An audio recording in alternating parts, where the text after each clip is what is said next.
다른 사람들이 당신에게 당신은 할 수 없다 라고 말하는 것을 최소한 한 번 이상은 해봐라. 그렇게 하면 당신은 더 이상 그 한계가 느껴지지 않게 될 것이다. 20년 이상을 항상 그리고 매번 뭔가에 도전하고 뚜렷한 성과를 내야만 했던 그동안의 삶 속에서 가졌던 가장 깊었던 고민은 비록 최선을 다했다 하나 그 성과물과 결과물들이 제가 원하는 만큼의 것들이 아니었고 거듭되는 그 과정에서 알게 된 것은 이 세상이 이미 제가 하는 최선의 노력만으로는 따라잡을 수 없을 만큼 저만치 앞서가고 있었다는 사실이었습니다. 그럼 도대체 어떻게 해야 이 세상을 따라잡아 성공에 이룰 수 있을까? 반드시 해결해야만 했던 그 고민의 중심에서 만났던 그것, 임계점. 최선의 노력의 한계점을 넘는 이 임계점에 이르는 노력이라면 충분히 세상을 따라잡을 수 있고 또한 그렇게 하면 경제적 자유라는 정상에 이룰 수 있겠다라는 답을 얻을 수 있었습니다.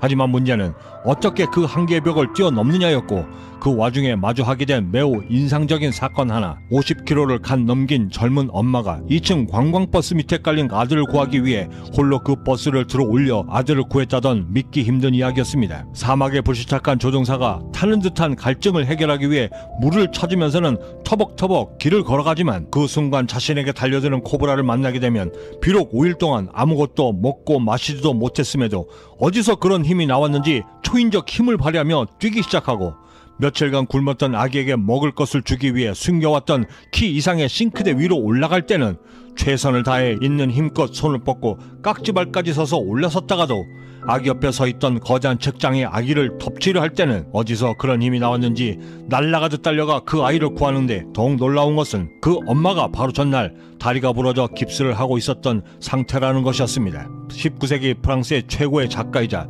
소설 레미제라블과 노틀담의 꼽지의 저자인 빅토르 위고는 글을 쓰기 시작할 때면 언제나 자신이 입고 있던 모든 옷을 벗어 하인에게 맡기고는 해가 떨어지기 전까지는 절대 내 옷을 갖다 주지 말라 명하는데 자칫 자신이 나태해지려는 욕을 애초부터 차단하고 스스로를 속박하여 글을 쓰는 동안에는 무섭게 몰입할 수밖에 없도록 만들기 위함이었고 뉴키즈에 출연했던 영화평론가 이동진 씨는 하루에 영화 3편 거기에 2-3권의 책을 읽고 거기다 그 수많은 영화평론을 잡지에 기고하고 계신데 어떻게 그게 가능하십니까?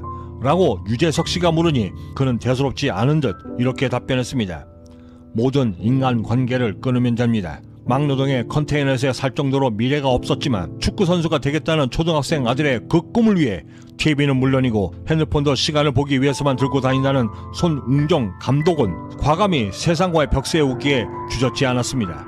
비록 평범하게 태어났지만 비범한 삶을 살기 위해서는 임계점을 치달을 수 있는 노력이 필요하고 그렇게 하기 위해서는 가장 먼저 그런 환경부터 만들어야만 한다. 당시 제가 배웠던 귀한 깨달음이었습니다. 하여 저는 임계점에 이르는 노력에 맞는 환경을 만들기 위해 가장 먼저 가차없이 담배를 미련 없이 끊으면 물론 그토록 즐기던 골프와 그 취미들, 그 많던 저녁 약속들까지도 모조리 없애가며 임계점의 노력을 방해하고 집중력을 흐리게 하는 그 모든 것들을 제 삶에서 몰아내기 시작했습니다. 돋보기에 햇볕을 모아 불을 붙이듯 제 자신을 성공에 집중시키기 시작했고 그때에서라야 비로소 기대했던 만큼 어떤 때는 제 자신이 놀랄 만큼의 성과까지도 빠른 시간 내에 얻어낼 수 있게 되었습니다. 마이너스 인생에서 탈출하겠다 결심했음에도 불구하고 카드를 지니고 다니고 저녁 약속을 잡지 않겠다 결심했음에도 전화 오는 친구들의 전화번호를 차단하지 않으며 다이어트를 하겠다 마음먹었지만 배달 어플을 지우지 않으면서도 나는 최선을 다하고 있다 말하고 있던 그동안의 제 자신이 너무나 후회스러웠습니다. 그 후회의 이유는 매번의 실패 앞에서 저는 제가 의지가 부족한 줄만 알고 있었고 하지만 그 수많은 시행착오를 겪게 되면서 알게 된 것은 의지 부족이 아니라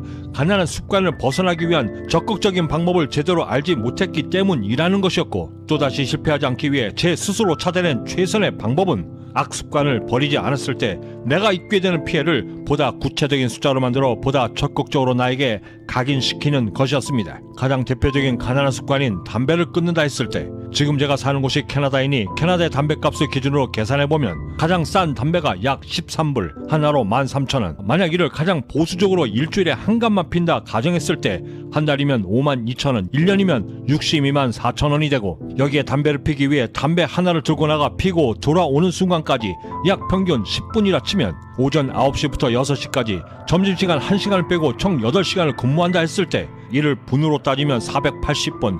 내가 만약 400만 원의 월급을 받고 있다면 일요일을 빼고 26일, 1일로 계산하면 15만 3,846원. 이를 480분으로 나누어 계산하면 분당 321원의 월급을 받는 셈인데, 이를 담배 피는 10분으로 다시 환산하면 하루당 3,210원. 즉 하루에 한 개 피만 핀다고 가정했을 때라도 최소한 3,210원씩을 길바닥에 뿌리고 다니는 셈이고, 한 달이면 83,460원, 1년이면 11,520원. 담배값까지 합치면 1년 동안 허공에 날리는 돈은 결국 최소 162만 5,520원. 즉 하루에 담배 한 개 피만 피운다 했을 때라도 1년이면 162만 5,520원을 길바닥에 뿌리고 다닌 셈이 되는 것입니다.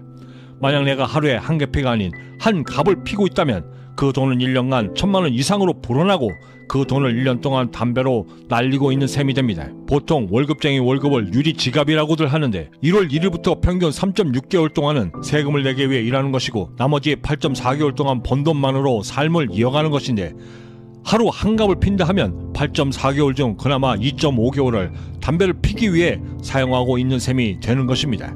이렇게 계산하고 나니 담배 습관 하나를 버리지 못해 내가 입게 되는 손해가 가장 현실적으로 피부에 와 닿았고, 담배를 그 즉시 끊지 않을 수가 없었습니다.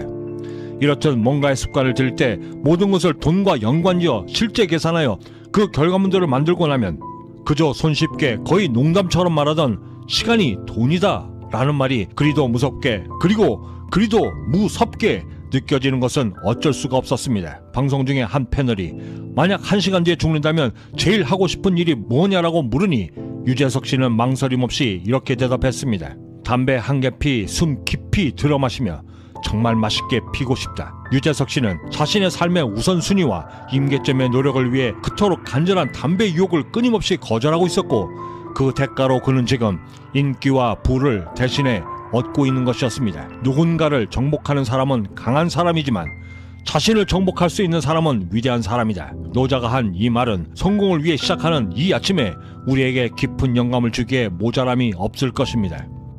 남들보다 한 발자국 더 앞선 성공을 향해 달려왔던, 그리고 지금도 달려가고 있는 제게 깊은 영감을 주었던 성공 영감들의 이야기는 내일도 계속됩니다. 구독과 좋아요 그리고 알림 버튼을 이용하시면 가장 빨리 그리고 놓치지 않고 받아보실 수 있고, 최소한 어제보다 나은 오늘을 만드시는데 감히 도움이 되시지 않을까 싶습니다. 마지막으로 마시멜로 이야기의 30초 규칙을 전해드리며 마칠까 합니다. 저는 여기서 먼저 인사드려야 할 것 같습니다.